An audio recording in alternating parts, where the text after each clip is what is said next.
साथियों नमस्कार। मैं आज चर्चा करने जा रहा हूँ महान दार्शनिक प्लेटो पर। जो नए मित्र हैं वो कृपया चैनल को सब्सक्राइब कर लें ताकि हमारी शैक्षणिक वीडियो आप तक पहुँचती रहे। मैं आज उस प्लेटो की चर्चा करने जा रहा हूँ जो सुकरात के शिष्य रहे हैं और महान दार्शनिक अरस्तु के गुरु हुए हैं। उनकी दो प्रसिद्ध किताबें हैं जो काफ़ी चर्चित हैं। एक लॉज है और दूसरा रिपब्लिक है।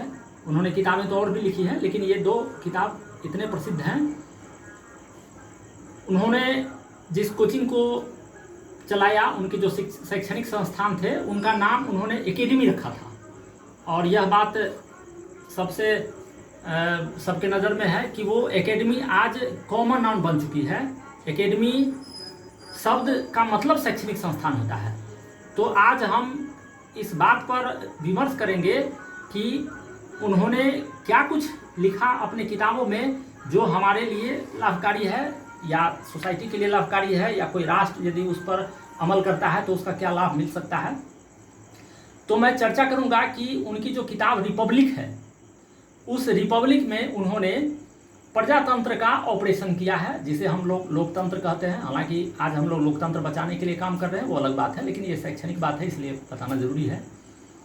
तो लोकतंत्र को उन्होंने शासन की जितनी भी प्रणालियां हैं, शासन के जितने भी तरह के पद्धतियां हैं, राजतंत्र है, एक तंत्र है, सैनिक तंत्र है, कुलीन तंत्र है, वो सब तंत्र में, शासन की सभी पद्धतियों में उन्होंने तुलना किया है। और सबसे बुरा उन्होंने लोकतंत्र को कहा है, जिसको रिपब्लिक कहते हैं या डेमोक्रेसी कहते हैं। इस डेमोक्रेसी पर उन्होंने लिखा है कि प्रजातंत्र मूर्खों की सरकार है। और चूंकि समाज में उन्होंने जो आंकड़ा अनुमानित दिया था कि 10 में 9 मूर्ख होते हैं और 1 बुद्धिमान होते हैं, और चूंकि प्रजातंत्र शासन बहुमत पर आधारित है, इसलिए उनका मानना था कि प्रजातंत्र मूर्खों की सरकार है, लोकतंत्र मूर्खों की सरकार है। इसमें उस समय में उन्होंने जो सुझाव दिया था वो सुझाव कुलीन तंत्र का दिया था। वो लोकतंत्र को और एक तंत्र को दोनों को बुरा मानते थे। तुलनात्मक रूप से लोकतंत्र को एक तंत्र से भी बुरा मानते थे। एक तंत्र मतलब जिस शासन में एक व्यक्ति का प्रभाव हो। तो उनका जो कंसेप्ट था वो कुलीन तंत्र पर था। कुलीन तंत्र मतलब समाज में जो बुद्धिजीवी लोग हैं, जो गणमान्य लोग हैं, जो पढ़े लिखे हैं, समझदार लोग हैं, इन लोगों का शासन सत्ता में हिस्सेदारी हो, इन लोगों के राय मशविरा से शासन सत्ता चलाई जाए।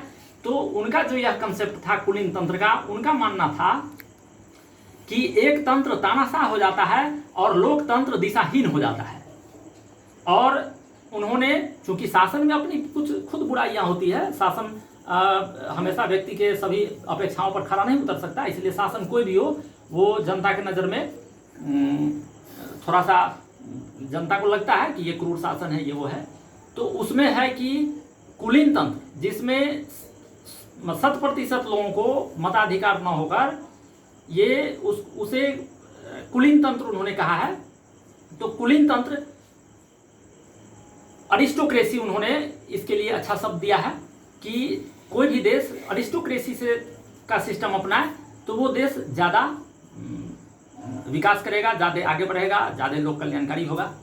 तो इस संबंध में उनका यह सुझाव था, इसे हम लोग जाने समझे। और इसका मेरे यह वीडियो बनाने का ये मतलब नहीं है कि मैं लोकतंत्र का निंदा कर रहा हूँ, क्योंकि आज का समय लोकतांत्रिक दौर है।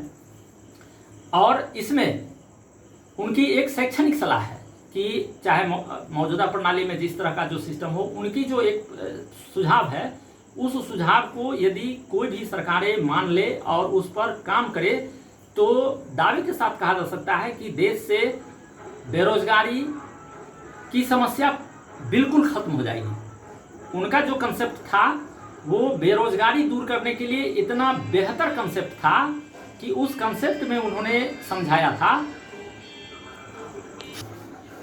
तो बेरोजगारी की जो आज हम देख रहे हैं कि सबसे ज्वलंत समस्या है, और इस ज्वलंत समस्या को दूर करने का सुझाव उन्होंने दिया था, उस सुझाव को समझने की जरूरत है।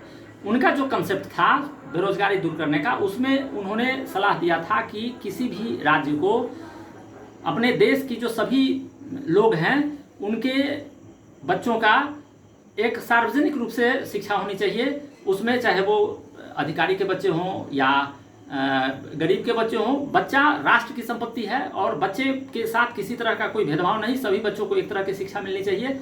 और उसके बाद एक वो राष्ट्रीय स्तर की परीक्षा की बात करते हैं, उस परीक्षा में जो फेल करते थे उनको नौकरी दी जाती थी, निम्न स्तर की नौकरियां जिसमें बुद्धि की कम जरूरत है, ताकत बल की ज़्यादा जरूरत है, ऐसी नौकरियां। उसके बाद जो पास करते थे उनको आगे पढ़ाने का प्रोविज़न था। पढ़ाने के बाद फिर परीक्षा ली जाती थी और जो परीक्षा फेल कर गए उनको फिर सबको नौकरी दे दी जाती थी, उससे थोड़ा सा ऊपर साइड से, जैसे कलर ग्रेड वगैरह। उसके बाद फिर परीक्षा ली जाती थी। मतलब वो सिस्टम भरना था कि जो लोग फेल करते गए उनको नौकरी मिलता गया और जो लोग पास करते गए उनको आगे पढ़ाते गए। सिस्टम यही था। उसका ये परिणाम निकलता कि ऊपर जाके उच्च शिक्षित लोग वही होते जो बुद्धिमान होते, जो ज़्यादा पढ़े लिखे होते। और उस समय में बार बार परीक्षाओं में जो फेल करते गए उनको नौकरियां, जो पास करते गए उनको उच्च शिक्षा। तो उच्च शिक्षा के बाद ऊपरी पद भरे जाते थे और वो जो ऊपरी पद जो भरे जाते थे, ये शिक्षा 35 साल में पूर्ण होती थी।